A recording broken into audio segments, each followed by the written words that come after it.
head of the meeting. So we will go through those, and then we'll be one-on-one in here. Meetings, anyone have questions for any of us, we'll be here.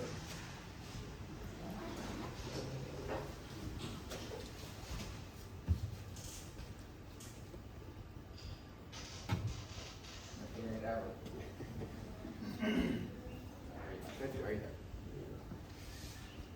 No, right that road.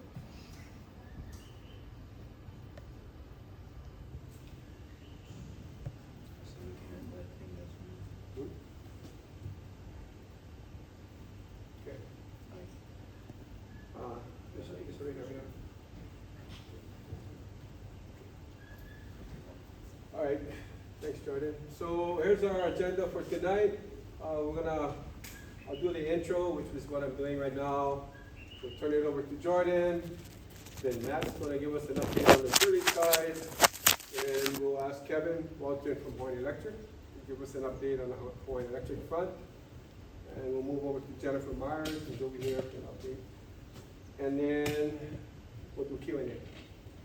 Without further ado, we'll start. And a couple guidelines we wanted to, I think I just shared that with you guys. We're gonna do the updates, we'll do Q&A afterwards. We did receive some, like I said, and we'll go over those. And Alexi is recording the meeting so that we will be able to upload it to our website, punageothermalproject.com, which, by the way, all of our previous meetings for at least the last year and a half or so have been updated. And in addition, we're also doing another project, which is the environmental impact statement. That's on our website also. But this one here is a normal quarterly update. So we do want to share our code of conduct. We have had some lively discussions in previous meetings, and we've had some calls that some of our employees have received.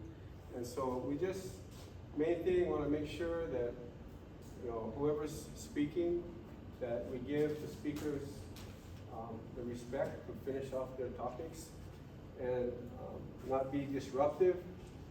And so we don't want any of this, it's just not a good meeting if we get interfered on and then we have to like slow down and cancel. We want to share the updates that we have from all of the presenters tonight and give everybody an opportunity to ask questions and answers.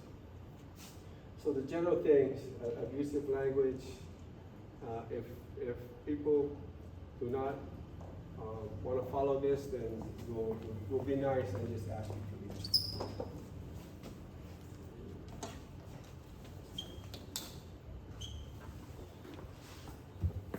So we'll kick it off.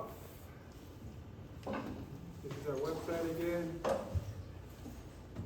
Did my opening remarks. We'll turn it over to Jordan. Jordan is the plant manager at PGV to give us an update. Jordan? How's it going? Thanks everybody for coming. Can you use the right now? Thank you everybody for coming. Update on the plant wise, we're doing good. Wish we were making more power to help out Alco more, but we're at about 23, 24 megs, 24/7 right now. We have currently 6 topside units running and 2 on the bottom end units running. We wrapped up the major drilling part of KS19, and we're in the process of tying in and developing that well. Other than that, it's a lot of still maintenance, preventive maintenance, corrosive type, atmosphere type repairs due to, the lava event. But other than that, we've been consistent and doing the best we can to get back online with more power. Anybody, well, other than that, that's all for the plant side.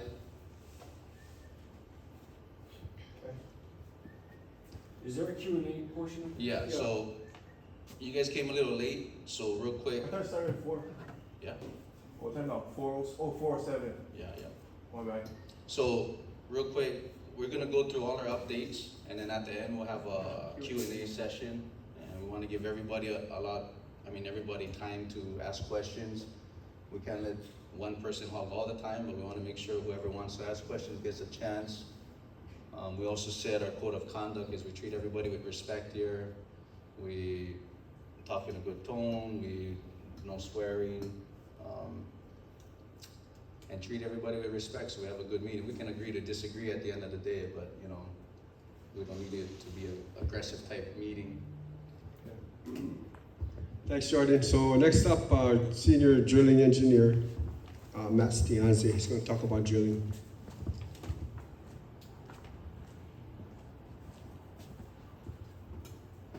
Hello, everybody. My name is Matt Stiasny, Senior Drilling Engineer with Ormat. Just going to recap a little bit about drilling. So we just finished up KS-19, which will be a production well for us. As Jordan had mentioned, they're in the process of tying that in right now. Currently in the middle of mobilizing, moving the rig over to our next well, which will be our second one. It's called KS-21. Intend for that to be an injection well. And then after that, looking ahead, we have 2 more wells. So a total of 4 wells in this campaign this year, starting with KS-19, which I mentioned we just finished up. On the drilling side, KS-21, which we're moving to, and we'll be spudding here. Tentative plan for spud, which means just beginning to drill or start drilling that, is November 1st. The way it's currently sitting, that might push, move, plus or minus a day or two here or there, depending on how things come in. After that, well number 3 will be KS-23, and then after that, KS-22. Now there's some little bit of talk about flipping that order, depending on plant needs. But until that point, where we sit today, the plan for it will be KS-23, which will be an injection well. Then we'll end up with KS-22 to cap things off as a production well. So overall, KS-19 went relatively smooth once we finished up drilling our surface hole section.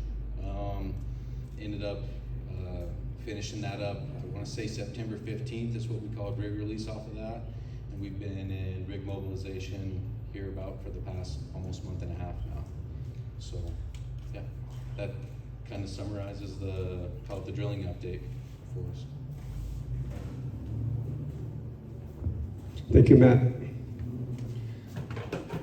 Next up, we got Kevin, Hawaiian Electric.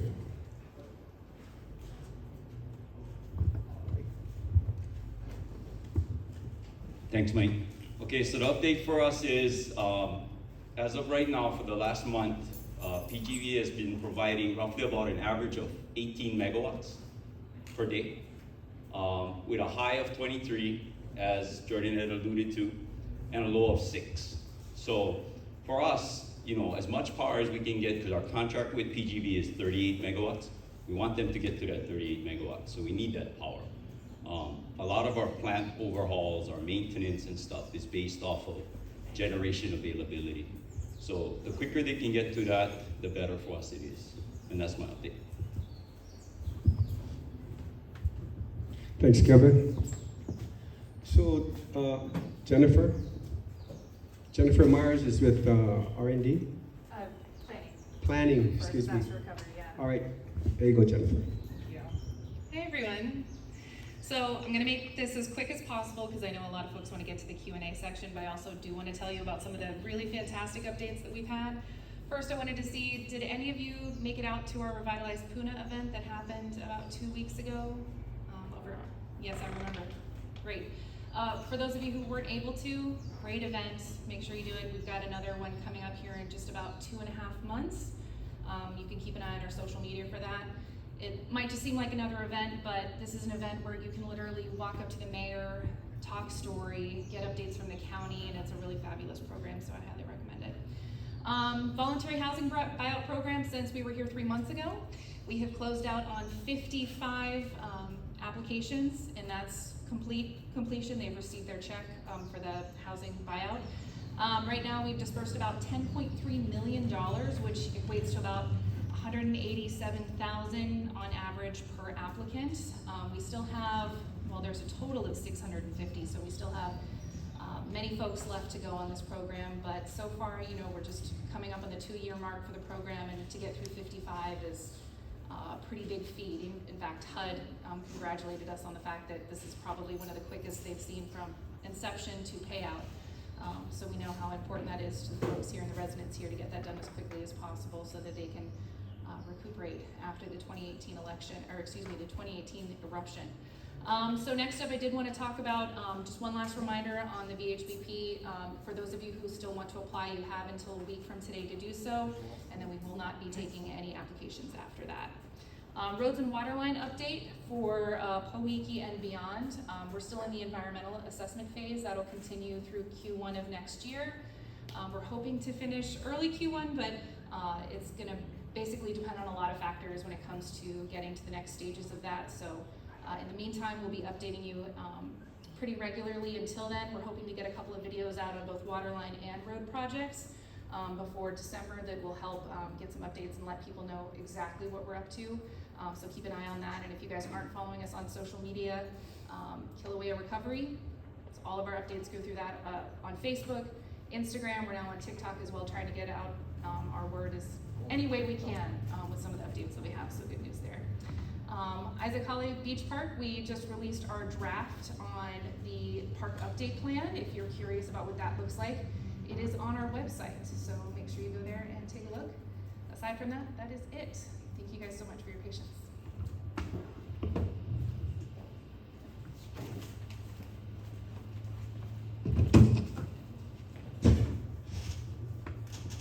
Thank you, Jennifer. Where's your slide?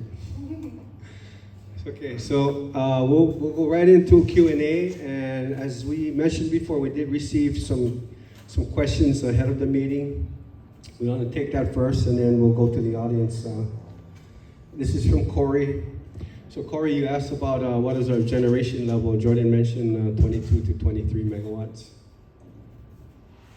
And you asked about what's being sent to Helco. So every megawatt that we're generating is only going to Helco. So these are the levels of generation we expected at this time. We definitely wanted to be at higher levels, but we're on track. Sometimes when we're doing the projects, we experience some delays, but we're essentially on track. So Corey, you asked about what state and or county legislation is now being discussed for geothermal. So at PGV, we have not initiated any legislative initiatives, whether at the county or the state level. There was some legislation going on in the last session, but we weren't following it. There was some funding and requests for royalties, but I think that bill didn't go through. But the main point is we're not initiating any legislative action. Not from us, yeah. So you also asked, Corey, what is the status of exploration, assessment, or plans for geothermal at other locations on Hawaii Island? So PGV is solely focused on getting back to 38 megawatts here in Pahoa. No other plans or assessments going on. Just want to get it back to 38. That's our contract with Helco. So you asked about the EIS focusing on whether we're going to consider hydrogen production. And the rest of these questions are all hydrogen related that you have, about 4 or 5 of them. So again, PGV is not considering anything to do with hydrogen at this time. We're focused on doing the drilling that Matt shared with us, and we're focused on getting back to 38 megawatts. So nothing to do with hydrogen at this time. We are aware that there's lots of interest in hydrogen, but we are focused just on the 38 megawatts.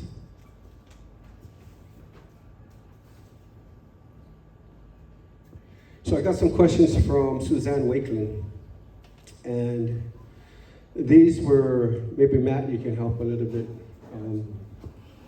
She's asking a little bit of technical information on. Yeah, absolutely. So first question was, please describe the water loss permeability test and PT survey for this. These first, call it 7-ish questions, will all relate to the well that we just finished up, which is KS-19. So the water loss permeability test that we typically do, so where you're kind of set the stage a little bit. It'll be when we're currently drilling our production hole section. We've crossed our target fractures, right? And we'll be on complete loss circulation there. So typically when we're drilling ahead, we're pumping down the drill string and returning that fluid with cuttings, anything like that, up the outside of our drill string, where that flushes our cuttings out of the hole. When we go on loss circulation, it means that that fluid is lost somewhere downhole. So as we're drilling ahead and we are targeting the natural fractures, we'll eventually, hopefully, go on loss circulation. When that happens, then we'll go ahead and do our water loss test to assess what we call the injectivity index. Okay, and really all that is we displace the hole from drilling mud over to water. Okay, and then we start pressuring on it, staying below the they call it the maximum allowable injection pressure, right? So we want to make sure that we're not fracturing the formation. So we'll start pressuring up, and we'll see what that volume is relative to the pressure increase. That'll give us a correlation, and that's what they call the injectivity index. That'll tell us how productive that well is going to be. Okay, so that's kind of question number one on the and a PT survey. We run a tool down the hole called a PT tool or PTS tool, pressure temperature survey tool. We run that in the hole on wireline, and that basically shows us what the pressure and temperature at that point downhole is. So as we're doing our water loss test, we get an idea as well as what the downhole pressure and temperature is. The next question here, what were the results of the water loss and permeability test and the PT survey in August? So what I would say on that point, the injection index, I think, was something like a 1.3. That kind of falls more in our reservoir engineering group, but it was something like a 1.3, which is in line with what we would see on like our other wells, KS 17 and 20 as well. So what happened prior to the plugging of KS 19 during August? Right, so right after we performed our injection test or injection test on that front, what we experienced a bit of hole collapse. So whenever we displace the well over from water to mud, there's a risk of destabilizing the rock a little bit. So the rock destabilizes, hole kind of collapses a little bit, collapsed around our PT tool. On wireline, we weren't able to retrieve that. We ended up retrieving most of the wireline, but unfortunately, the PT tool was lost in hole. So what we do in that situation, because we're not able to recover that hole, we properly plug it back with cement, and then we go back in with the drill string. We tag up on top of that cement plug, and then we will start time drilling, with an oriented sub, basically a bent piece of pipe on the end of the bit. We'll orient it in a certain direction, and we'll start time drilling off of that cement and drill a sidetrack. So basically re-drill that bottom portion of the well. So that's essentially how we plugged back and sidetracked after we lost the hole. All right, next question was, why was it necessary to re-drill or sidetrack? Kind of goes with the same answer, right? We saw some hole collapse. We were unable to re-enter that well, and on top of that, we had a tool lost in it. So can very well get even into the hole, and if we can, now there's a tool there, that PT tool, that we're unable to drill through, right? It's that portion of the hole is lost. So that's why it was necessary to re-drill or sidetrack. As far as results of the water loss permeability test and PT survey in September, I'm not aware that we did one in September.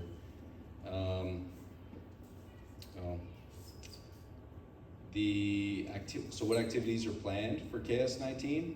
So right now at this point, like Jordan mentioned, we're trying to commission it. We're essentially plumbing it up to the plant, and once we get all the piping in place, call it continued surface development, then we'll go ahead and start the heat up process and start commissioning that well to the plant for contribution. Will it be a production or injection well? It'll be a production well, okay? And how much capacity do we expect to get from this well? Right now, very hard to tell. With the injection index being similar to what we saw in KS17 and 18, we'd expect it to be about in line with that. But until we actually get it flowing into the plant, a bit hard to tell, right? So we'll have to, it'll be kind of a bit of a wait and see. Okay, moving on to KS21. I've still got a few questions here I can do. All right, what activities are planned for KS21? All right, in my update I'd mentioned we're currently mobilizing the rig in. So the rig's currently rigged up. A few little maintenance pieces to take care of. One with our top drive, which transmits torque down to the into the drill string and down to the drill bit. But imminently, here right around the 1st of November, plus or minus a couple of days. Thanks, Mike. We'll go ahead and get started. So I wanted to include this, call it a days first depth graph, looking specifically at KS21, what we plan to do here. So we've been rigging up, right? So this is depth on this axis and days on this axis, right? So we've been rigging up. Right around November 1st, we're gonna spud the well, which means we're gonna start drilling the surface hole section, okay? We'll drill down to roughly 1,100 feet, might range to 1,300 or so, and then we'll set 18 5/8 steel casing. We set that in the ground, we cement it in place, and then we will nipple up our BOP, which is a blowout preventer, okay? That keeps us all safe from as we drill ahead and start drilling into the geothermal zone. So we'll get our blowout preventer nippled up and pressure tested, function tested, go through all of those necessary steps, and then we'll start drilling a 17.5-inch hole section. We'll go ahead and drill that down to roughly 3,600 feet, which is basically right through, call it our clay cap, and right basically at the top of the target geothermal reservoir. And then we'll set our 13 3/8 production casing. So at this point, we've got 18 5/8 casing set down to roughly 1,100, maybe 1,300 feet. Inside of that, we also have 13 3/8 steel casing set and cemented back to surface down to 3,600 feet. And at this point, I'm hoping that we'll be somewhere right around 35, 36 days in. Then we'll go ahead and swap BOPs to a 13 5/8 5M 5,000 PSI pressure rating BOP. Blowout preventer again. Function test, pressure test the casing, and then we'll go ahead and start drilling our next hole section down, which will be a 12 1/4-inch hole section, and then complete that with 9 5/8 slotted liner. Okay, so that slotted liner will basically, we'll set that on the bottom of the hole. The top of it will be have about 100 feet or so of overlap into the 13 3/8 casing, okay? And then it'll be 13 3/8 casing to surface. So we run that in on our drill pipe, set it on bottom, torque out of it, and pull our drill pipe out of the hole, and leave that on bottom with, again, about 100 feet of overlap into the 13 3/8 casing. So all in, I'm estimating KS21 to look at about, I think, 68 days to take, knock on wood. If we run into some trouble, obviously it might take a little longer, as we saw in KS19, same there. But yeah, that's kind of the plan forward at a high level for KS21. KS21, we're targeting KS21 to be an injection well. How much capacity do we expect to get from this well? Again, varies. We'll have a better idea of that once we get down to that target zone and intersect those target natural fractures, and then get an injection index after we do that injection test. Okay. And then the next question was, what's the planned schedule for this well? Here it is. So I'm anticipating this well to take us probably right about to the end of the year, if not the beginning of 2023. All right, what other drilling activities are planned? Number and types of wells. Kind of went through that in my update, but just to reiterate, this is gonna be a 4-well campaign. KS21 is well 2 of 4. So we have 2 wells left to drill. It'll be after this one. KS23 and KS22, again, the order of those could flip. KS23 planned to be another injection well, and KS22 planned to be a production well. Okay. Let's see, where am I? Planned schedule for those activities. As soon as we finish KS21, we're gonna drill these in sequence. So as soon as we finish up drilling KS21, we will nipple down or uninstall our BOP. We'll secure the well, nipple down and uninstall our BOP, and start mobilizing the rig over to the KS23 surface location. We'll drill KS23, and then right on the heels of that, nipple down and start moving over to KS22. So we're just gonna go boom, boom, boom, drill them right in sequence. Okay.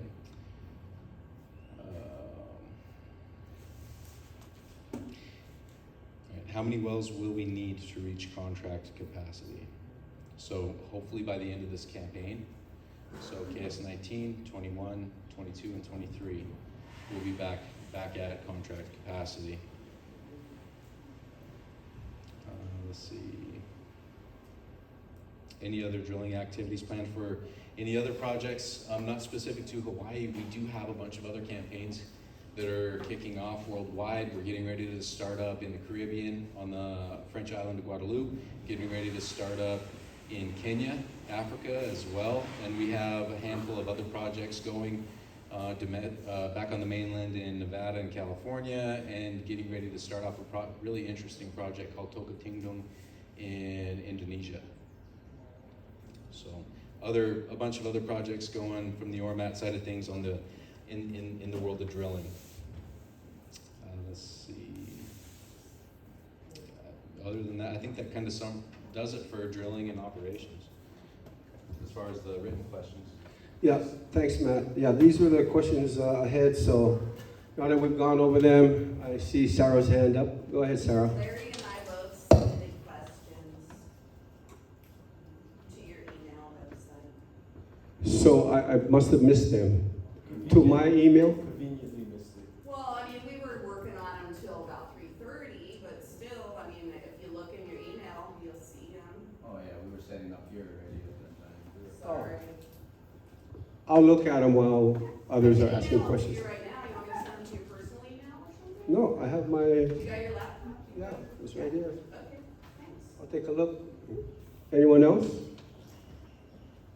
Questions? Yes, Is there open forum questions? yes. Okay, well, aloha. I'm Gene Tamashiro. Aloha, Gene. Aloha. I'm a Hawaiian national, full Uchinanchi blood, but all rights reserved. And I just wanted to ask, well, by the way, I'm in full process, as many of us are, in full abjuration and renunciation from the occupying corporation. God bless everybody. So I wanted to know, by what authority, title, and law does PGV operate on Hawaii Pai'aina land? So it's a pretty simple question. I'm imagining for authority, you're gonna say state of Hawaii, is that correct? County and state of Hawaii. County and state of Hawaii, okay. And who is claiming title to this Aina right now? I'm not familiar with that. Who do you, are you leasing? I can go find out. No for you. problem, since I got you, who are you leasing from? Private landowner. Private landowner, do we know the name? Lyman. We know the name, okay, great. And then law, you're operating in county and state law, right? Yeah. Okay. Who is the legal representative for PGV that we can talk to? You know, I can get you the person that you can talk to. Okay. Yeah. God bless you. Definitely. Brother, Leave thank you very much. Contact info, Gene. Yeah, no problem, no I'll be problem. happy to do that for you. You know, I really appreciate the aloha and the very exact science as my man, described it. But there's a lot of issues of full disclosure and substantive due process that the people have been, ripped off from. So that's why, mahalo for holding this, Yeah. and mahalo everybody. See very familiar faces. God bless you. So I look forward to that information, because we're gonna have a legal remedy to this Leave controversy. your contact info there on the sheet, on the paper. Yes, my brother, I will do that right now. Thank you. Yeah, anytime. What was the EIS report that we all gathered here for before? What was that for? The EIS is the Environmental Impact I Statement. know it is, but what was it for? It's for a repowering project that we're planning to do. Okay. Right now, we have a 38 megawatt contract with Hawaiian Electric. We have a proposal at the PUC to increase it to 46, and that's what the EIS process is for. But to get it to 38, you're clear to do whatever you need. That's what we're working on right now. Like my man said, it seems like nothing that we're saying from all the future projects that you mentioned, so that's awesome, they're all important meetings. What I'm trying to figure out is, what's the purpose of these meetings if everything, like, we haven't addressed any of the concerns from any of these meetings that we had? It's like, I get the impression that you feel like you are doing the community a favor. How much was the contract worth? You mind me asking, how much was the Helco contract worth? Which contract? The one we're at? The one that you were fulfilling. Why dollar amount? How much was it? Well, we're providing the lowest energy rates. Yeah. So what is the 12 and contract? 6 cents a kilowatt hour, and even lower. And that translates to community how? That translates to lower bills. We don't pay a lower bill. My Well, bill Who here is pays a lower bill? But was it Our not electricity solar? has doubled. Okay, so anyway, As your production is ramped up. Okay, wait, let's take turns, Y'all just talking right now, let's let it As your go. production seems to have ramped up toward your 38, my bill has also ramped up 3 times. there's other factors included in the bills going up, and maybe others Oh, can it's right here, we can get some insight. There's more inputs to it than just PGV. So the bills have been going up because of. Can you talk in the mic, please, as much as possible? Thank you. The cost of fuel has been increasing over time, and you guys all know this. You guys drive and you guys see the fuel costs going up. Electricity is part of that, right? With that being said, if the contract that Mike's talking about, which was in front of the Public Utilities Commission for 46 megawatts comes to fruition, that in itself is what Mike is talking about, comes down to 11 cents per kilowatt hour average rough, right? That helps lower everybody's bill. PGV on the current contract is consisting of 3 parts, right? There's a part that's tied to avoided costs, fuel. So when fuel goes up, that part goes up. There's fixed, where it's fixed on a set rate from certain megawatts to certain megawatts. And then there's a fixed rate, which is the lowest rate for any energy, which is at 6 cents per kilowatt hour at 8 megawatts. That's the 38. So when you talk about how does that impact your bill, 8 megawatts at 6 cents helps. Right now they're producing, as my update had said, 18 megawatts per day. So we're not at the 38 yet. So that's what they're trying to do with the drilling, to get to the 38, because that'll help. Oh, actually, my question was, Hold on, I wasn't done yet. The question on the contract is not how much we are paying them, it's how much is Ormat making for putting holes out here in our homes, right?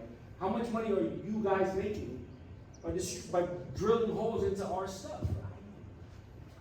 Well, Where's this documented? I guess I feel like there's no documentation on anything. I don't have any documents with me. I wasn't done.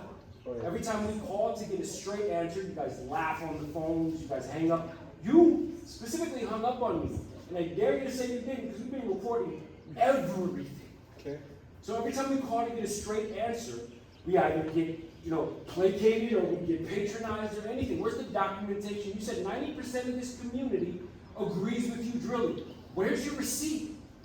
What receipt are you asking for? I'm asking for the receipt. You claimed on the phone that 90% of this community agreed and supported this drilling. Where can I see the documentation that I'm proof that? confused.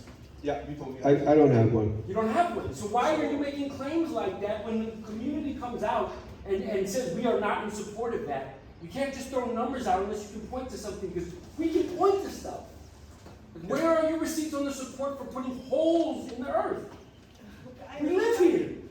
Mama can't take it, Mama, you can't take it too much. We have the backing of the community is great. I mean, we don't need to show it right here. I mean, we do have. We do. We do have a lot Is it here. worth it? Is it How much really people are worth here it? right now? Okay, How by, much people How many are people voting? by a raise of hands, Where are they? by a raise of hands, Where who is the supports people here PGV? supporting? Who's supporting Who's PGV here right now? supporting? That doesn't look like 9%, bro. How many of you guys work for PGV? Let's see. There you go. Thank you. Yes, he gets full of rolling puppets. So, I know my you guys question like is your if you paycheck. want legalities, this gentleman here asked, say, you know, who to Yeah, get in we- touch yeah, with. we can get- and We talk can with arrive your at a name. lawful conclusion. Yeah, and definitely can put you in touch with legalities, no problem. It's just 'cause We you can't. shall. We're gonna take turns on questions too, so everybody gets a chance. Go ahead, sir. I want to talk to the Alco guy. Okay. All right. Question, what are you burning? That it's barrel, what is it, barrel price? Is it the price I pay? What do you burn? So depending on what generation facility you're talking about. Yeah. So if you look at the steam plants burns number 6 heavy fuel oil. So it's like bunker. It's a thicker fuel oil. Residue. Residue. Is it the residue of what's left over after filtering? Mm, that's not my expertise. Sorry, man. I cannot answer Well, that. this is what has happened from before. It was burning residue, the leftover of all the fuel that's going through filtering in Hawaii, because there's no place to dump that toxic. So it was being burned by alcohol in that incinerators or whatever you do it, power plant. Who's did that? At the same time, you were using the top price on fuel to play with the price of people when you were burning the rubbish after that. Okay. Because there's no place to dump it. So you folks took up burning it. So thanks for your update and stuff like that. But the fuel prices change depending on what you. That's burn. what was So- wrong, because you weren't burning what we're paying. You're burning the rubbish of it. No, but Okay, let So him finish. you paid for the lowest part of what was left over, not the top down. Okay, let him finish now. so you're right. Each plant has a different operating cost. Alright. So steam plants is the cheapest running plants. So when you run that, because it's burning number 6 fuel, which is a lower cost fuel, the price comes down. If you burn all diesel, which we do have plants that burn diesel, it's higher cost. And that's, if you look at the way our operation runs, How do you get to that 6, the lower one you're talking about? Where does that come from? the 6 cents, No, or the number 6, the number 6. how do you get to that? Where does that come from? Since you use diesel, what is that called? So the number 6 is what it's called, is number 6 fuel oil or bunker. And what's the cost of that?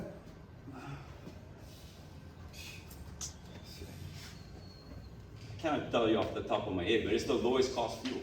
It is the lowest cost fuel. Well, that ain't what we're paying at the gas, which is the highest, so.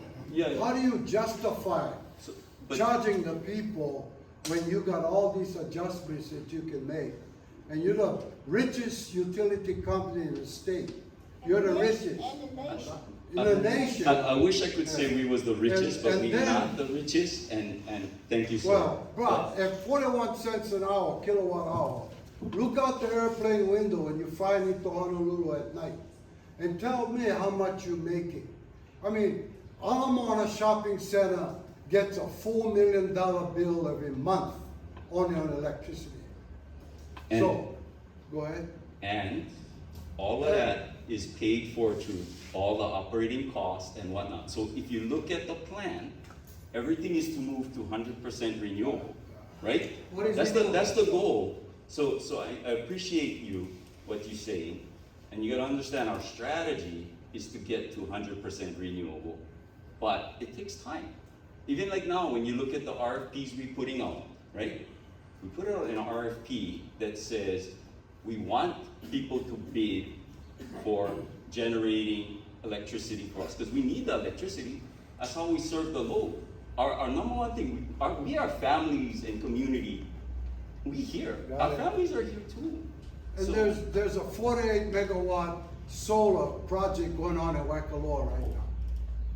Okay, why aren't you pushing more for that clean energy and that stuff instead of sucking this poison stuff out, desecrating to my spiritual belief that never got addressed? So I'm saying that over here, you can live right across the street from the geothermal plant. They're not going to charge you for how cheap it is to cross the street. They're going to run them all the way down Hilo, bring them all the way back, and pay the same price as the guy in Hilo live across the street from the plant. So what you're saying is the money is being made in your transmission lines more than what it's costing you to make. Okay, so let's go and restate your, because I'm trying to figure out your question and all of that, because you're making Because you're statements. supporting something that's below to cover what you guys can cover yourself by doing more solar and using, hey, you gotta understand, back in the day when we're fighting these, they had rolling blackouts. Right. The rolling blackouts was to get geothermal online and say, we need this because this broke, that generator. And you still playing the same thing today, man.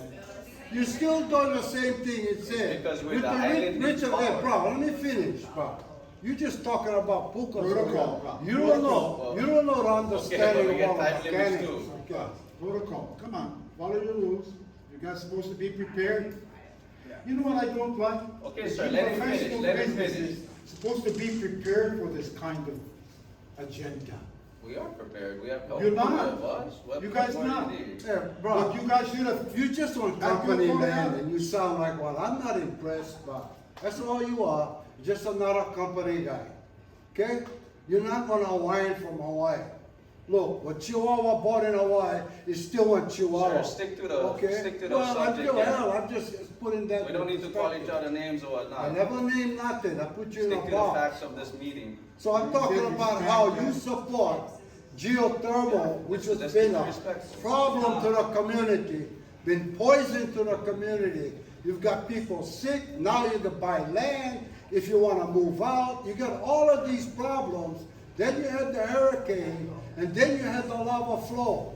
Okay, you got all these impacts and hazards that you don't talk about, you don't care about. You just want them to continue doing what they're doing so you can have electricity. And all you guys are company people, bro.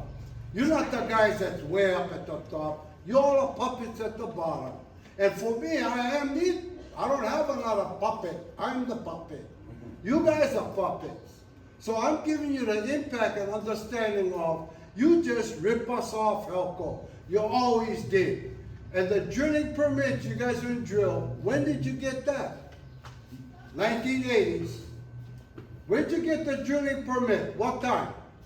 So you guys using an old permit and the whole place been changed in the last decade and not understanding that that's why the PUC said you gotta do an EIS because of all these historical things that happened, that you gotta look at the impacts on your next project. So you're sliding by like how they did before. They come in and grab 13 permits as much as they can, and they got no time limit on when they can use them. Okay, our turn now. Yeah. Our turn. So, real quick though, all the permits that we get today are recent, and they have to go through DLNR, they have to go through DOH and everything. And not through us. So, Not through the community. Sir, but wait. why the We're EIS talking make here. you do that? We're talking here. yeah, We're talking so, here. so the EIS is separate from drilling today. The Why? EIS is about the repowering project. Not drilling. No, no. That seems funny, huh? What? You're altering the environment, but you don't need an environmental impact statement. So we were running 38 megawatts, right? All this time prior to the lava flow. We had all our wells in service. We have wells out of service. We're replenishing the wells that need to be back up to 38 megs. With the current existing permits from the different agencies. It's the same plan. But we're never involved in those permitting process. Sir, I'm sorry about that, but that is, like, yeah, you gotta talk with the state on something like that. We follow all the laws, we go DNR, Yes, DOH, you puppets, EPA. You guys done it.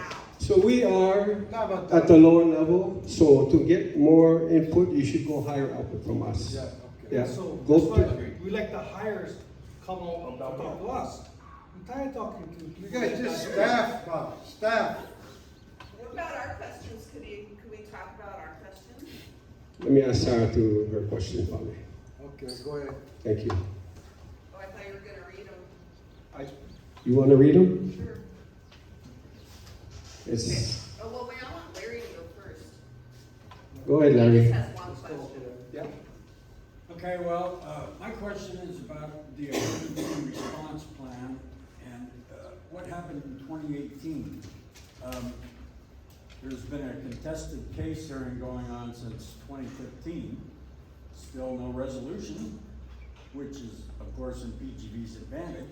But anyway, as part of that contested case, you, Mike, submitted a ledger showing how much water you had injected into the various production wells. This is in May of 2018. And the period covered was May 15th to May 27th. Got it? Yeah.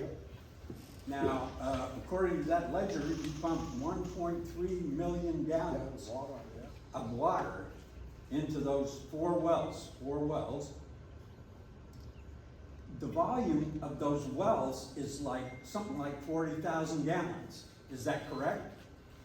You guys would know better than me, but how much?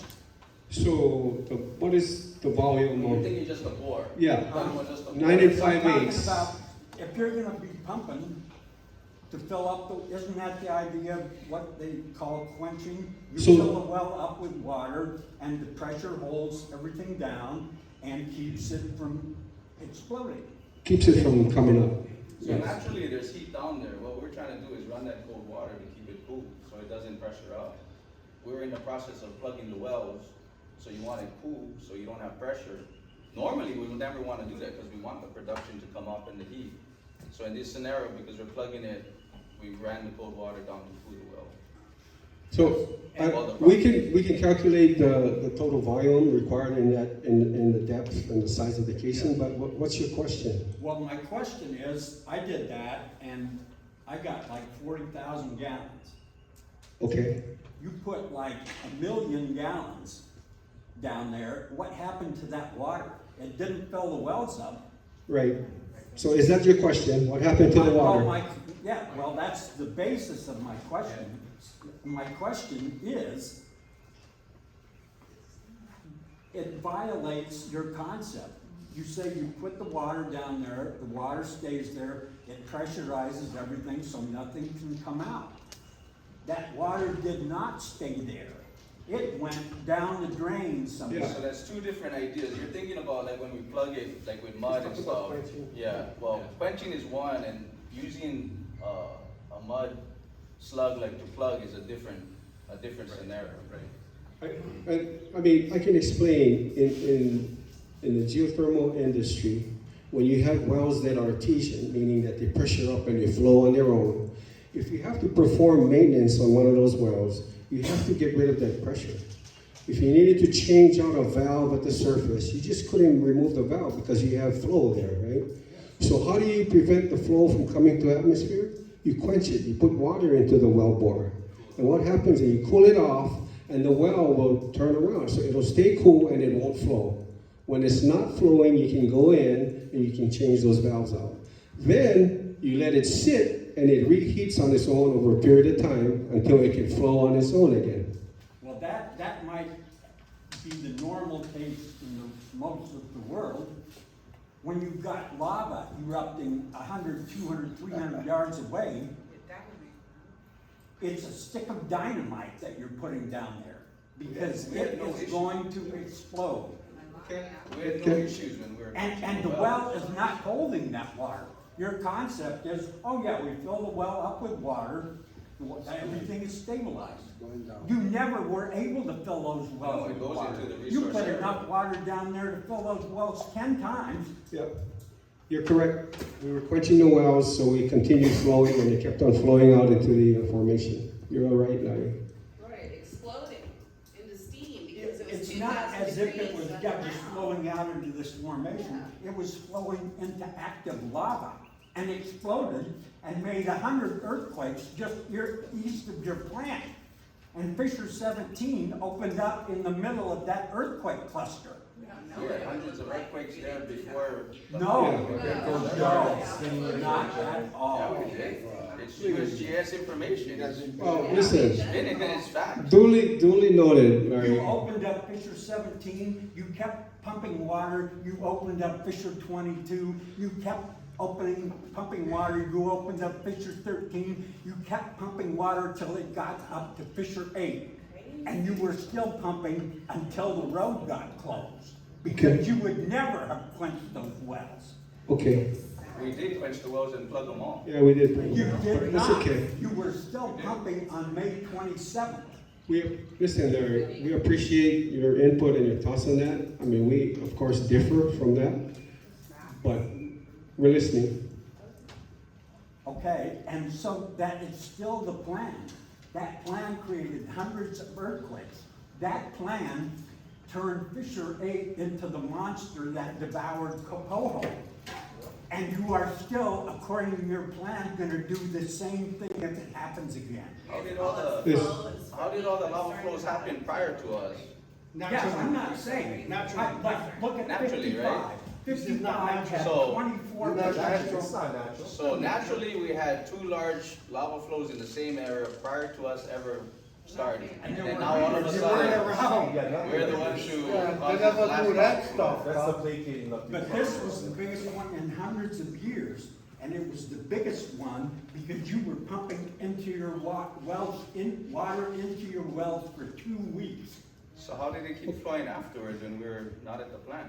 It's okay. Because by then, Sorry. You hollowed it out for 35 No, you years, guys you are guys experts. have You don't know. hollowed the ground out. So- It's natural. You don't know. We don't No, create lava. our, We don't do Larry, that. our position is that Tell us how we we did it. How we have So no you like to do spin every. no effect and no control on Mother Nature. But if you believe that our quenching caused this fissures to open, that's fine. But that's not our position, I okay? know it, and that. So we appreciate you sharing that with all of us. Chemicals, all those fissures in Leilani Okay. all day. Have you guys want to come check them? Sarah, Next question. So how about, we could talk about the 3 health department hydrogen sulfide meters in your 2022 emergency response plan, since they're still in the same place. You guys were notified like at the last meeting and the meeting before that they're uphill and upwind. And hydrogen sulfide is a heavy gas and it doesn't flow upwind and uphill. So why are you putting your meters where they are? okay, Who is so that protecting? the question is, why are we putting our meters where they are? That's the question. It's protecting between the public and us. So it's in between us and the closest neighbors. So you have one at A Station in between us and San Felipe's. You have one in between us and Nanabali, and then you have one, what would that be, northwest, which is Charlie Station, in between Leilani and Nanabali side. Right, Pahoa and did you side. look at the wind roses and see which way the wind blows when you placed your To station? the fissures, where all the fissures are? No, which way the wind blows. Well, yeah, south, Trades and normally everything. south, it blows south where all the fissures are constantly gassing off right now. Okay, well, you can look. And all the Wind Yeah, roses, when you do 20%. your environmental Fissures impact are statement. 24/7. Okay. Absolutely. Right, A so- quick question, Ron. ERP 2022, do we have the existing locations in there? Okay, so that's been updated since you've last looked at it You and, moved them again? no, you said it wasn't updated to where they're at. Ron is telling me that it has been updated. No, I said since we informed you that you put them in the wrong place and that gas goes downhill and downwind. Like it goes down to Seaview, it goes down to all those places, it'll go down Pawiki Road at night. It'll So- go in the channel of the lava. Yeah, we placed that in coordination with Department of Health. We just didn't pick it on our own. Department of Health is the ones that. Right, and so that's why we've been trying for 8 years to have a contested case and they won't give it to us. Why? Because we would win. Okay. Why can they hold a contested case for 2 months for the military in Red Hill, but we can't get a contested case with the fucking ORMAT, Israeli's company? Sorry. Why is that? Excuse me. That's Unlike scales of justice. a good question, but that's what, you gotta go to DOH, We've why? been trying, they have lawsuits and stuff, no. They ignore me, I just read it all the time. Okay, well, what about, let's move. Does somebody else have a question? Yeah, anyone No, I else? have a bunch Take of turns. questions. Ma'am, go ahead. I can only speak from my heart and what I know, and that's all I'm gonna say, is what I know from my heart and what I personally have experienced, okay? Because I don't know enough about this, that's why I came here to learn, okay? All I know is in 2018, Fisher 17 Ebron, our farm is on the borderline of Lyman, okay? Lyman borders our whole, just about almost the whole thing, all right? Well, anyway, the only reason I'm gonna bring this up is because my husband passed, okay, of cancer. And his dream was to have that farm, and if anybody in Pahoa that were ever there, knew, because that was all Pahoa land for the most part, right? And it took us 10 years to purchase that land from Lyman, okay? It goes all the way back to the late 70s. And in 1980s, in the 80s, that's when we actually got, because everybody on Lyman had to sign off on it, okay? But my husband had a dream. He wanted to be a farmer. He could just feel it. And you know what? He said the Lord, and he never wanted to go in debt or anything like that. So what he did, he said if I would back him, so both of us quit our jobs, and I helped him. He dug hole after hole after hole with pickaxes, okay? It looked like a graveyard out there. But he said the Lord blessed him with a vision, a strong back, and enough money for pickaxes, and he was gonna dig those holes and he was gonna plant those trees. And he did. He planted over 1,000 trees by hand, okay? And he was a small man, I mean a thin man, okay? You know? But he got to live his dream. And he built us a beautiful home. It's a beautiful home, and then he had a certified honey house there, and he had a barn, and he had equipment and everything, and we did not go in debt. But you know what? What we were green before green was real, because he wasn't gonna pay $50,000 to bring in Helco poles. He said, honey, he said, I can get solar. Okay, now back in those days, solar was sort of expensive, and you only got a few watts, okay? But you know what? We learned how to live off of just hardly anything, enough to run lights and all that, and everything. But like every 10 years, you could upgrade, because solar came better and better and better, okay? So when we were able to come back in 2018, they did save our house. And praise the Lord, they did save the house. But most of the orchard is gone, okay? But he was so happy when he came back, because he wanted to die there on the farm. So we got to come back. He got to be there. He got to walk the farm a little bit. He was pretty weak by then. But he got to see his trees. And at that time, they had a harvest. And we didn't smell the fumes, okay? But every year thereafter, okay? And at night, it changes. I wish I could just camp out on our land. I wish I had a team that could camp there for a whole month and just take some data and look at it. Because what happens is, if you're not aware of this, at night, around 11 o'clock, the winds are gonna shift. And then that fume is going to come, and then sometimes the fume is horrifying, from like 11 o'clock to 2 o'clock in the morning. There's a stench that is unbearable. It's not every night, but it is there, and you can't go outside and breathe that stuff. And what happens is the trees are dying. It has to do with the wind and that fume and the birds. And maybe you don't care about the trees, but what about the birds? Okay, the birds, maybe y'all listen to the birds, but they don't have a place to nest. Okay, so then you go on. So then my son came back to talk us when my husband was dying. He said, well, I'll help it. And he thought he could he quit his job from a big company, Tomcat or whatever it was over there you know, over there in California, but, or, Washington, I'm sorry, it was Washington. But, yeah, he thought, but he says, Mama, he says, you know what, it's gonna take a long time to figure this out. Because if the ground, we figured this one out. If the ground is 100 degrees or more, you can't grow nothing. And when those roots go to the bottom, so I said, oh no, we have it too full. Not only are we dealing with the atmosphere, but the roots. When the roots hit that temperature, okay, it burns them. They ain't gonna grow. Okay, so then he thought, okay, we'll do the German thing, right? We'll cut all the trees, the dead trees, and we'll pile them up, and we'll do raised garden things, right? But that too can create heat, if you know anything about organic, because that can Decomposition, yeah. so the whole thing goes on and on and on. But all I wanted to say is that we don't have Helco, but we have a beautiful home. We run a lot of, I get to do microwaves, the oven, I get to do the whole work, because solar is that good now, okay?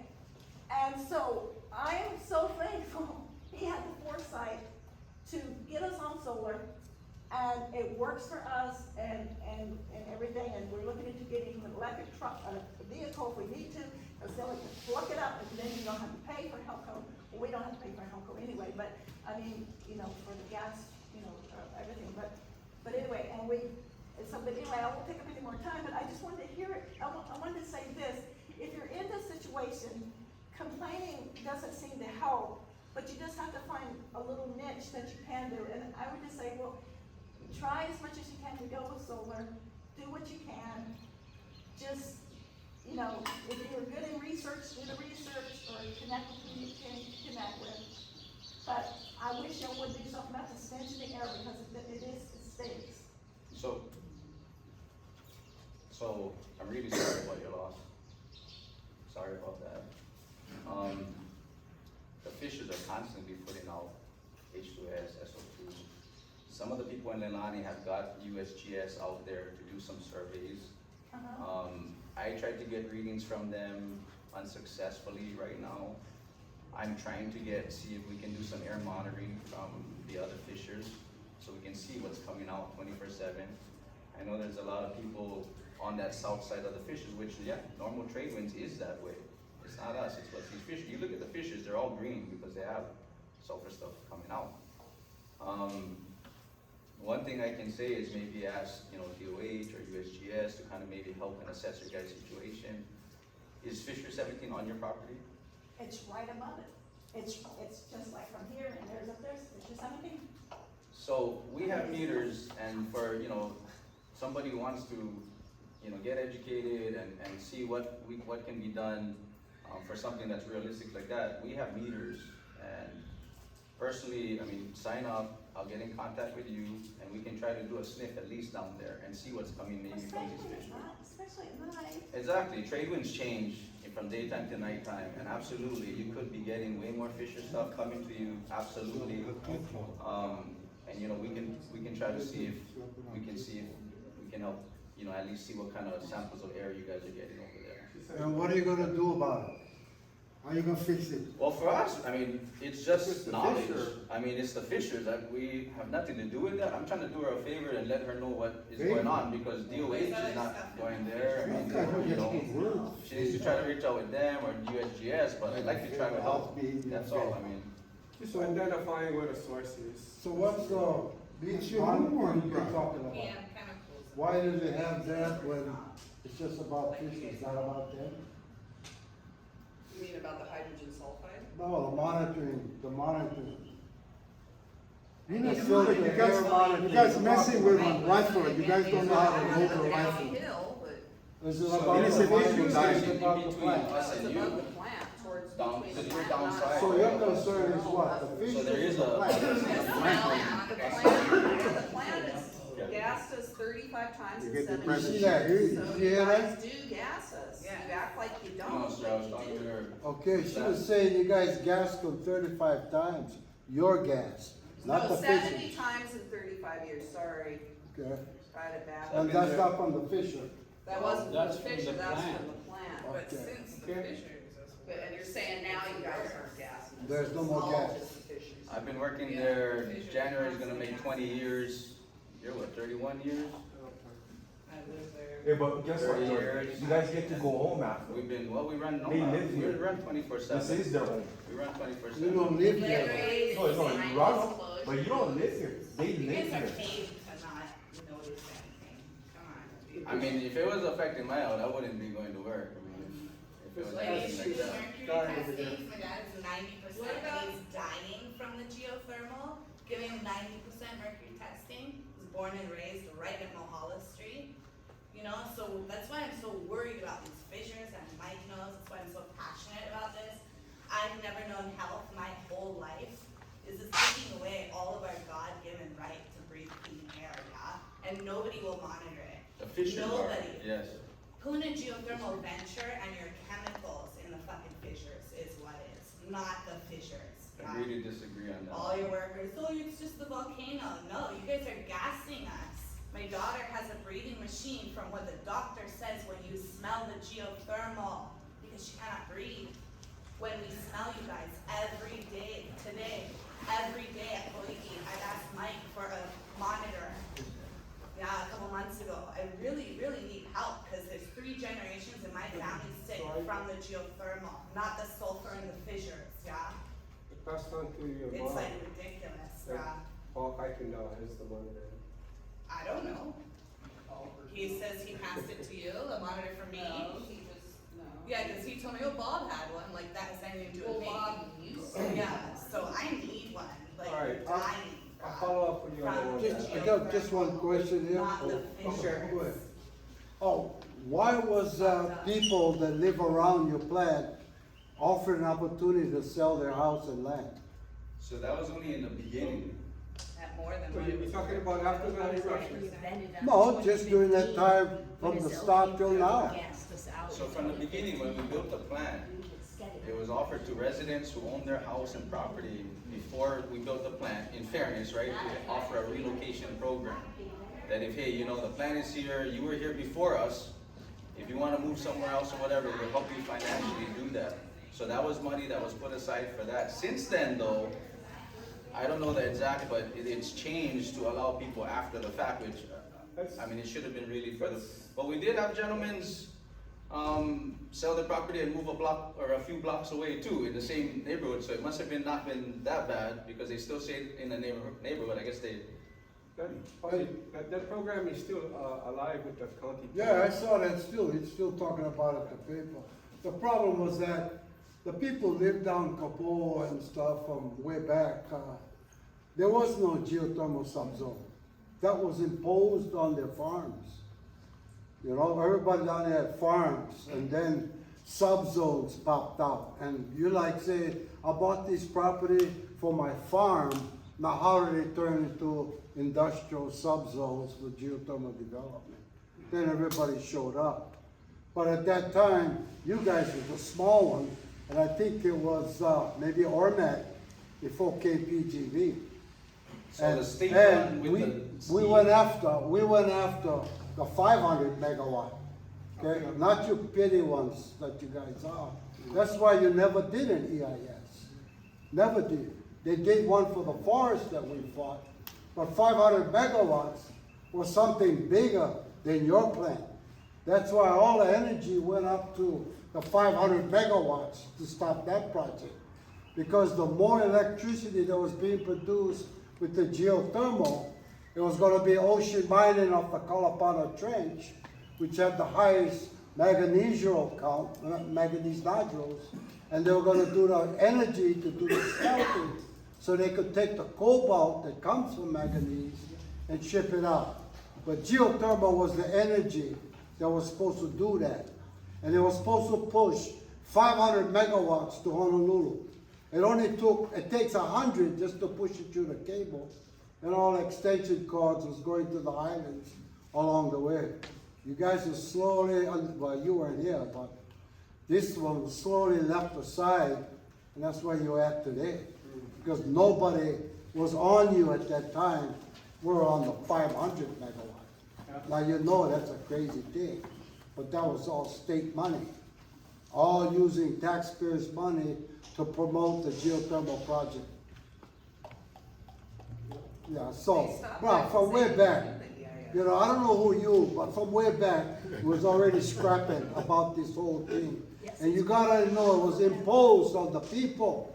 You never asked for people, hey, can we have a sub-zone? No, you drew circles all over the map and stuck them right in Puna and say, anybody living in here can drill pukas. That's how it started. So all the farmers got pissed off because that's not what they bought the property for. Now you got your answer. All these years we've been talking about Tutupele going to take care. Nobody care. You guys on pins and needles, bro. You know that. It already came.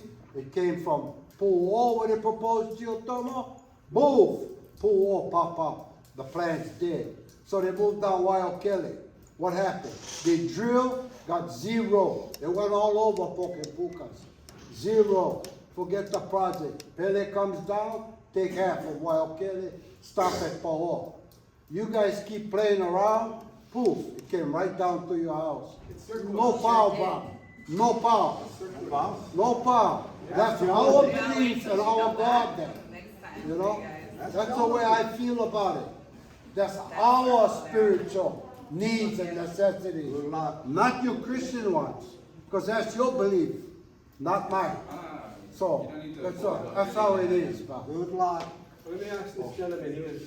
That's for Jordan. First of all, I'd like to thank everybody for showing up at this meeting. Yeah, thank you, brother. Thank you guys for giving us the opportunity. We have a phone call out of the day, Jordan, yeah. You have some words that call to talk to Roland or Ronald. And they're talking to you, I don't know how that happened. But to see you guys feel the back row with you guys employees, how do we move forward with having a meeting with the people that matter? Yeah. That's what we want, as a community. We don't want the jumping around, round-arounds, curly tail, whatever. We want real answers. Okay. Number one, you can see me in front of you guys. You can see my shirt. Huh? How you guys feel about this right here? Because you know, as of right now, in your guys' own mind, you guys are legends. But that's just in your own minds because of children and stuff like that. What about your future generations? Yep. Yeah? They don't care. I will be the one to remind them what scumbags look like. I will be that guy. Okay, because you guys know, tell me, what part of the environmental is okay in this whole drilling? Now, please, Jordan, explain to me, what's the difference between fracking and what you're doing now? I got you. Okay? So I No. brought Jordan, you, because you was Tantaranga. You like Tantaranga? Bro, I'm here. I showed up. Opala, bro. So I brought in somebody No. You was talking a whole big game on the phone, okay? Wow. Oh, really? Was I? Yeah. You got him on recording. Don't worry about it. Not just to him, to everybody that called you.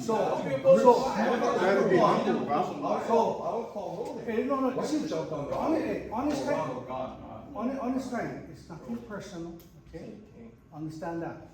It's just my kulyana. That's right. To look out for the future generations, but more so the community. Okay, I'm nobody. Like I said before, if a nobody can inspire somebody, I'd rather be a nobody. But, Mr. Jordan, hurrah. You tell me, what's the difference and how is Puna Geothermal a renewable energy? Well, that one is a simple answer. Because You're not- for one, wait, I'm not you're gonna- this is. Okay. There's a few questions you asked me. So for me, I look at that, okay, you got another place that's trying to create power called Puhonua. Okay? They like burn trees, who in their right mind are willing to smell eucalyptus trees. Not me, it's top That's 10. separate, that's not us. No, but listen, For them to be called renewable, they must replant trees. How is it you guys can become renewable? If you guys not replanting nothing, Okay. They're re-drilling. My turn now? wells. My turn now? Okay. and no, wait, one more. And what website you want me?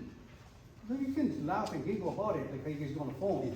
But tell me what website you want me to go look on to get the proper information of what kind of drilling you need to frack,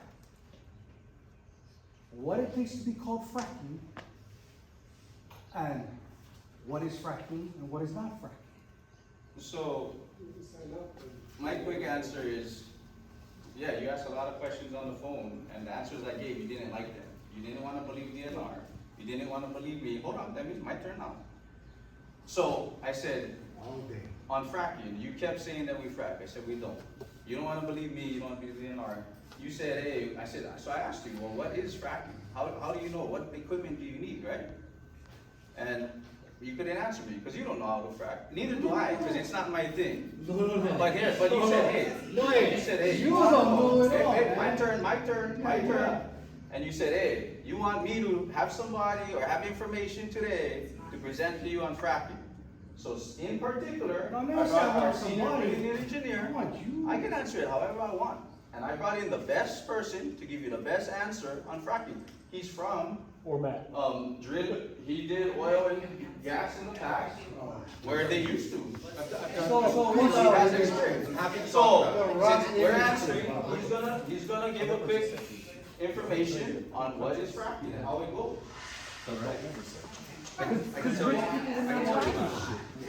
The thing is, this is what I want. Sir, we're talking right now, it's our turn.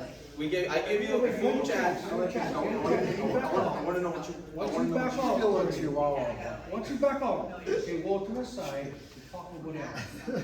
I can have a conversation with Mr. Bikini, I can have a conversation with Mr. Yeah, okay. The idea here is, 742. we have no consideration for them. None, zero. None. Now you're trying to take stabs after you. No, I'm not taking no stabs. Being disrespectful. Everybody in here just heard you do 360 on. You asked me specifically on the phone to get you You're information. spinning circles around yourself, man. I want to listen to what he's got to say. Yeah, because he's the expert. I believe this. Mike Kilikini is somebody. On the phone, he told me he's nobody. Okay? It's on recording. I said stick to the subject. He's nobody for this conversation. I know who Mike is. I know exactly who Mike is. I know who he is. I know who you are. I know exactly who you are. I know everything about you. I don't know who he is, but I'm going to speak. Hey, like I said, it's nothing personal about anything or anybody. It's just, hey. We can agree to disagree, but let's let him Yeah. talk. Go ahead. Help me understand how it becomes renewable energy. Clean and renewable energy. Because from what I'm hearing, He's on fracking. from what I'm hearing, it's not so clean if everybody on problem breathing. Okay, so please explain. So let's talk about fracking, right? So there's a difference between drilling and fracking. So a little bit on my background, I'm a drilling engineer. I've done it for just over 10 years now. Okay, I came to Ormat about a year and a half ago, out of the oil and gas industry. Okay, so I've done, I've drilled oil and gas wells. I've drilled them all through the Rocky Mountain region, Colorado, Utah, Wyoming, and then in North Dakota. Okay, so talking from a technical standpoint, what is fracking? What it is hydraulic fracturing of the rock formation. Okay, there's a difference between drilling and fracking. Okay, when we drill a well, we're not fracking. All we're doing is drilling a borehole into the ground. We're setting steel casing and cementing it in place. And then we'll go in with a drill string, drill out the bottom of that pipe, and drill another hole. Set a slightly smaller piece of steel casing and cement that into place. Rinse, lather, repeat. We'll do it again. We'll go in with a drill string, a smaller hole at the bottom of that, smaller piece of steel pipe in the ground, cement it in place, okay, until we're down into our production hole section. whether it's an oil and gas reservoir or whether it's a geothermal reservoir, okay? And then what? The drilling's done. We secure the well. We make sure that it's not gonna blow out, right? We close our master valve. We nipple down our BOP, uninstall our blowout preventer. We move the rig off. Drilling's done. So no water pressure, Not only that. no air. Hold on, let him finish, guys. Wait, I just got, it's a No, question. no, no, no. Put them off. Go ahead. My question is, so that- No, hang on, ask your So question. no water, no air. Let me ask you one thing. No, there's water and air involved. The cement expand. The cement expand, the answer to that would be Absolutely. no. Cement does not expand. It hardens. Okay? Cement expands, okay? Cement does not expand. According to the drillers Okay, from so- Hawaii, it expands. So Okay, that's fine, we can agree to disagree, right? I mean, coming from my background, I'll tell you that it doesn't expand, that's fine. Now, what's your question? So you guys mentioned earlier, on the other one that you guys capped off, and you guys came across a problem. Right. So you guys just left your equipment in our island? You couldn't retrieve it? We could not retrieve it, Okay. so it's lost in home. So you guys just left it in our island, that's fine with you guys? There's no way to get it out at that point. So, okay, so there's no way to get it out, and that could become a problem. Don't drill. Problem solved. So, yeah, it's a problem. We submit back and we redo it, right? Believe me, if there's anybody that doesn't want to leave it in the hole, it's me. It's expensive. No, it's all of us, because we don't appreciate you doing this to our island. Let's get back to the explanation. Have you ever Googled does cement expand? Have you ever Googled it? Cement does expand based on moisture and temperature. Cement does expand. He's been doing cement for 20 years. It's longer than you've been drilling. Okay. So when it expands. So why should we take, like, your credibility is lost right there if you don't know that cement expands in a hot and humid environment. Why should anything you say now matter? Okay, so excuse me, can I finish, please?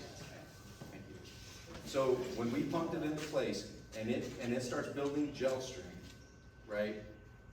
It's at the volume, that annular capacity, like filling that annular capacity. Once it's building gel strength and hardening, no, it's not going to expand and break formation. No. So, but expanding and breaking formation are two totally different things. Like, we're not saying. So You have to understand that. cement goes into Hold on, Jared. You got to understand that we're not coming at you out of anger. Yeah. It's fear. We live here, I understand. and you are fracturing an active volcano. Okay, we're not fracturing though. You're drilling holes in it. Okay. So you fill in the crack, you say the bottom of that drilling hole you get, right? You fill them up with cement.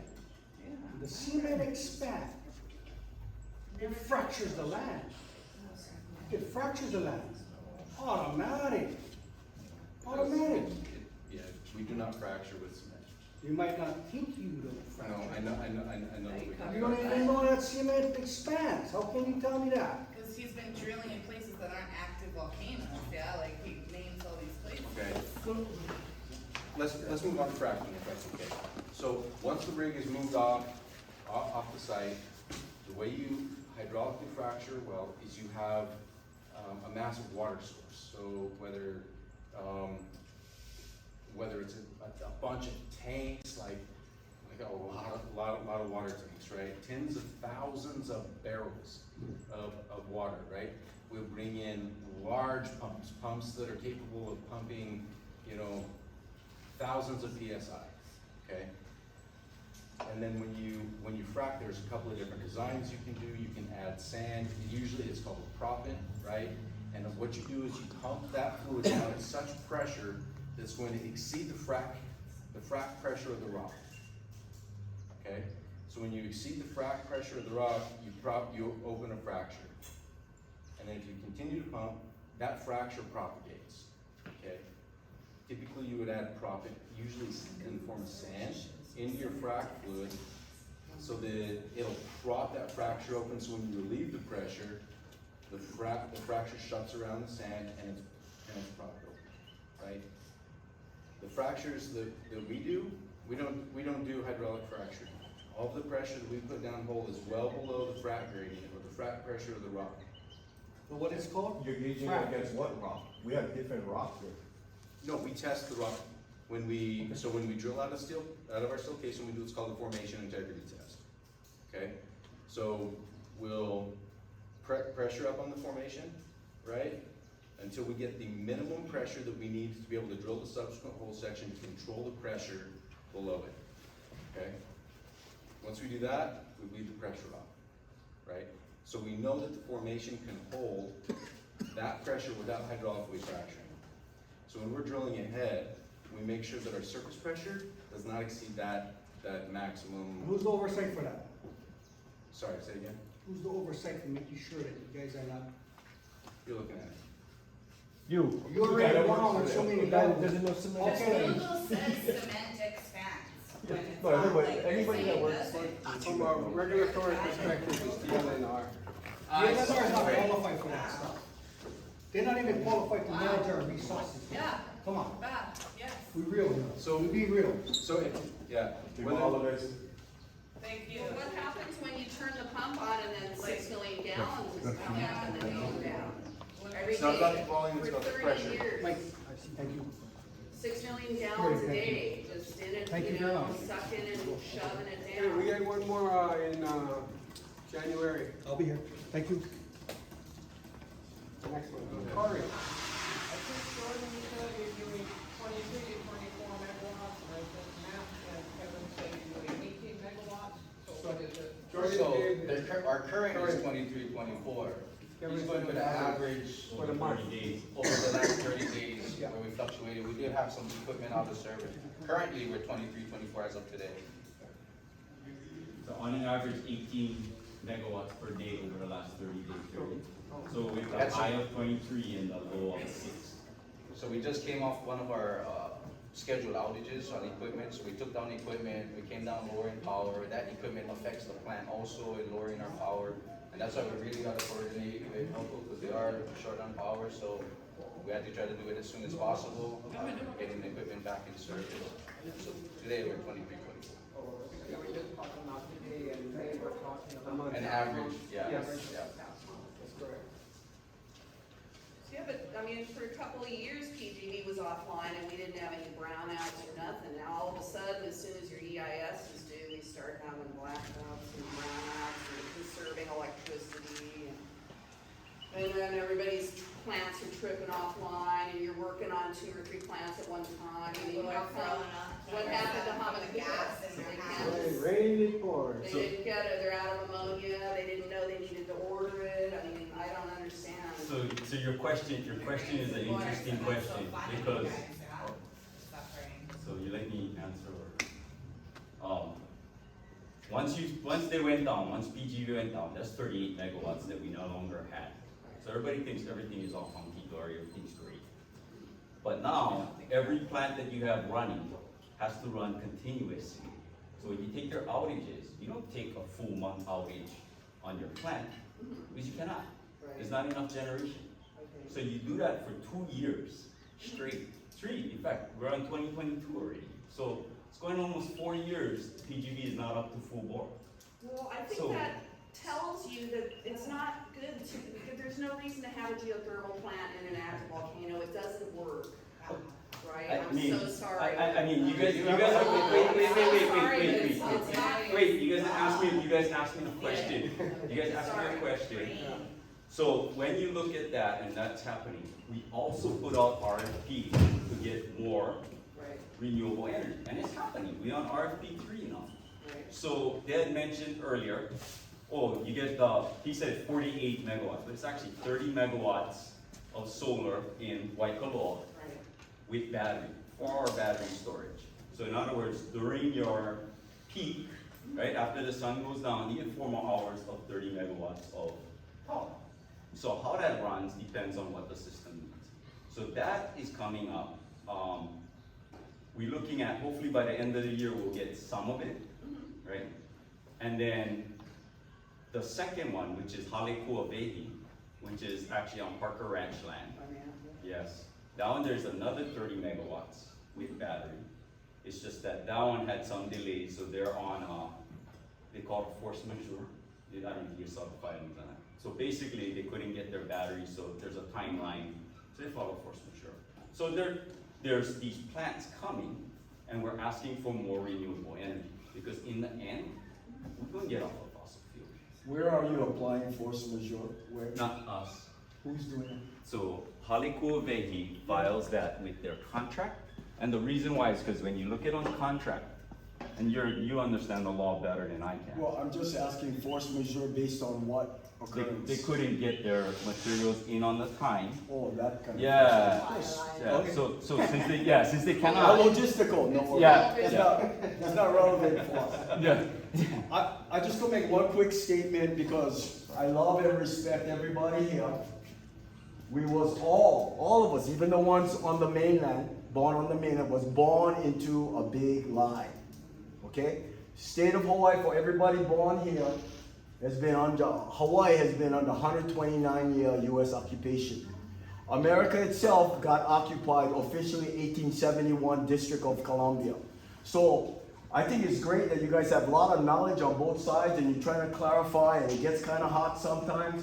But this is ultimately a land controversy. And in all land controversies, we are all obligated to determine who is the lawful title holder. And actually we know. So if you guys are willing to stand on the correct side of the law, we can all come together. And the correct title holder is codified Land Commission Award from 1848. I don't know who the awardee was, but some of that ohana is here or was here a little while ago. We should stop fighting each other. That's how the enemy wins. Okay? I got questions about Israel. I got questions about Ormat, but I saw you stood like a man, you face fire, and you never get too hot. He was very professional. Meanwhile, we bring in the light of truth and law. And if you can handle that light, you're going to run. I don't care, you're American or Hawaiian, the truth and the law is already confirmed. And we're going to convene everybody. Bottom line, Lyman, he get defective title. So we're going to correct that without kicking him off the island, but we're going to correct that because this is God's kingdom on earth, and we have a destiny, and we should be working together to fulfill that destiny. Okay? God bless you. We'll be in touch. All right? God bless. Thank you, everybody. I love all the work you're doing. Thank you.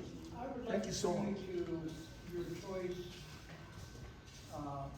utilities choice of provider, in that you now have lines on both sides of Highway 130 with 12 tiers on each side of high voltage lines. This is above the comm lines that are hanging on it also. That is the only road in and out of Puna. The poles are brand new and bowing beautifully. Are you going to tell me that is going to be capable of taking the next cell? So if I understand you correctly, you're talking about our highway right here. Yep. You're talking about the 8700 line, which is Power line on both sides? Ka'u side, and then the 6500 line, which is our Makai side. Right? So, and you're saying, What, 120 or 100 feet? no, it's not even that tall. Not even? No, it's like 75 footers. Okay. So, and you vary them, right? So anyway, let's leave it very much there, because 25 feet when you look down, you ain't even talking. Basically, we did this as a dry run with a cell. I bring that up because we did, and we only had one set of lines to deal with back then. No, had the two. They were there. No, with the lower lines were mostly comm lines. No, so all the lines that you see there was the same during Israel. That never changed. As far as came down. Well, the ones along the highway didn't come down, but the ones in HPP, the Leilani, all, you know. No, I mean, I had to move some of those lines off the highway. That could have been common. So. No, I know that I used to find poles. Oh, okay. Yeah, long time ago, very long time ago. So I know the difference between a power line and a comm line. Okay. So, and we have now compounded that, both sides of the highway. It's still only a 2-lane highway. We are the most populous district on the island now. And your choice of providers, given its location, is a threat to us. And are you standing by with equipment to remove all of that ASAP when that does occur? So even if, so let me get your question. You're saying if PGV does not survive, will we remove those lines? Yes. No. And the reason why we wouldn't remove those lines is because if we remove those lines, we remove service to you. Because. Well, but I mean, the population from Pahoa on out, particularly since the California eruption, is nowhere near what it used to be. It's still pretty big though. I mean, and the reason why is because even if you had the eruption in Leilani, kind of shrank. I mean, even that is, they're not fully shrank, but it's been shrinking. No, there's 700 homes, maybe. Yeah. Well, 700. In comparison to the 1,300 that was there, 1,500 that was there. Right. So when you look at that, it's still, power is still being needed. So we still have the transmission that provides to the switching stations, the substations that then convert that down to distribution, because you're familiar with the lines and the voltages. Yeah.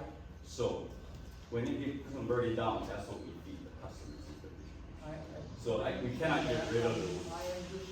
I will bring it back to the point that all of that is going to be laying in our only highway. That is your Kuleana in its entirety. So, you know that I know that I know that you know. So,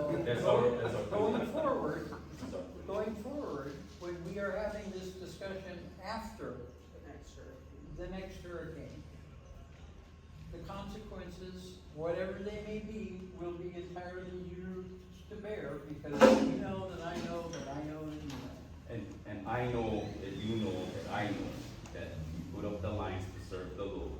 We put it to the wind loading that it's required to be. No, you could get off the highway anytime you want to buy that, purchase the right of way.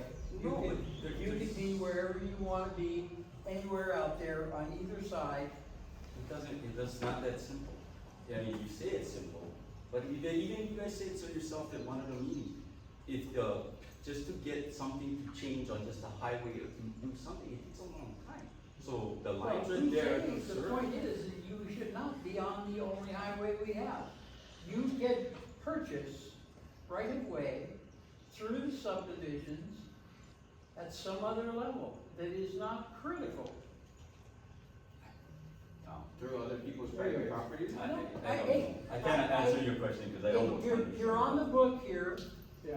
And after the fact, we will let the judges decide. So John, we're recording this meeting, so it's gonna be uploaded, but wanted to say thank you guys all for coming out. If you stick around and ask questions while you guys help us clean up, we'd be happy to answer the questions. We want questions on camera. We have to. I mailed questions.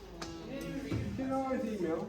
I did, I mailed them. Yeah, but at 3:30, half an hour before the meeting started. Get that on camera.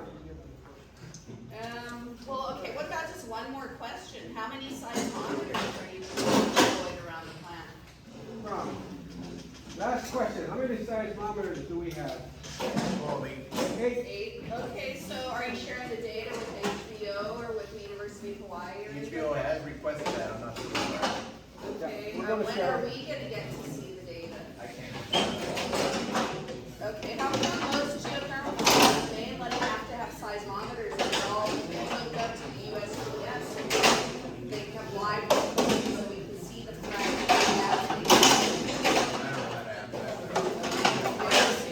Hawaii has no regulation. I know it's not by, it's our state, it's not the federal. I'll just follow up for you on the seismic station.